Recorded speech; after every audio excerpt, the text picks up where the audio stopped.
Now, internet trolls who create derogatory hashtags or post humiliating photoshopped images could face prosecution under new legal guidelines. The Crown Prosecution Service says it wants to help police decide when to press charges against someone for their behaviour on social media. It comes after a major report found 1 in 4 teenagers suffered abuse online. What we're very careful about, and what the guidance is very careful to make sure prosecutors take into account, is the right to free speech. So if we're looking at offences where we might prosecute under the Malicious Communications Act, it has to be grossly offensive, and that's really important because we're not there to police the internet. What we're there to do is to prosecute offending, but equally we're not there to sort of stifle free speech. So there's quite a careful line there. Well, our technology correspondent Tom Cheshire is standing by for us. Hello to you, Tom. Aren't there rules already in place with social media organisations like Twitter, Facebook and the like to protect people who use their service?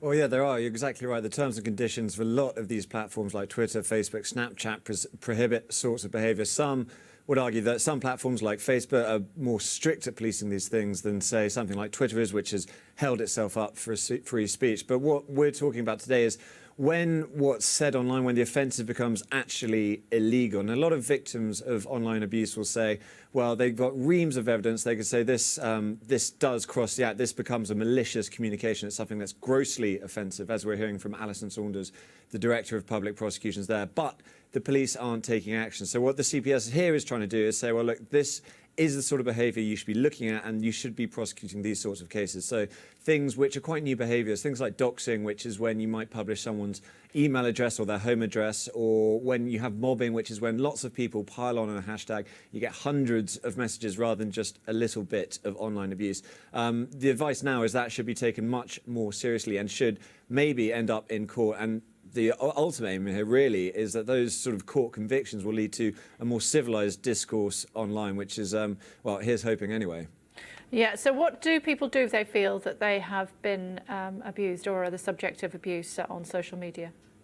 Well, you should get in touch with the police. If this is proper abuse, this is a crime, you should get to the police, and especially with these sort of guidelines, it's something they're taking much more seriously than they used to. And they will look into this, they will investigate it. There's a lot of this stuff happening on, so a lot of people sometimes feel like it isn't getting through. But aside from reporting it to the social media platform itself, so you can report it to Twitter, you can report it to Facebook, which is often a first start. But because it's so easy to set up accounts and all sorts of services, and it could be something as old as email, which has been around for ages, that can't work. So going to the police is probably the best way to go about it. But as you're hearing as well, we're sort of growing up with this. This is still so new, a lot of this behaviour, that we don't quite know what's happening. The line between free speech and what is grossly offensive. We're figuring our way towards that. And this new CPS guideline is another way we're sort of stumbling in the dark towards really how to behave decently online to each other. How do you deal with hairy-toed trolls? Oh, I never get anything but praise on Twitter. Of course. I don't deal with them. Of course. Of course. I think it's different for different people. I mean, actually, just from my position compared to what it's like, say, being a woman on the internet, I think it's completely different. And I don't get as much abuse as some people. But everyone has their own techniques. Kay, I know you're pretty good at shutting them down yourself, so you might be the person to take tips from instead. Well, I give it a go. One hand tied behind my back. Anyway, it's great to talk to you. And you're right, you never get any form of abuse because you are just magical. Yeah. Thank you very much indeed, Tom. Thanks a lot.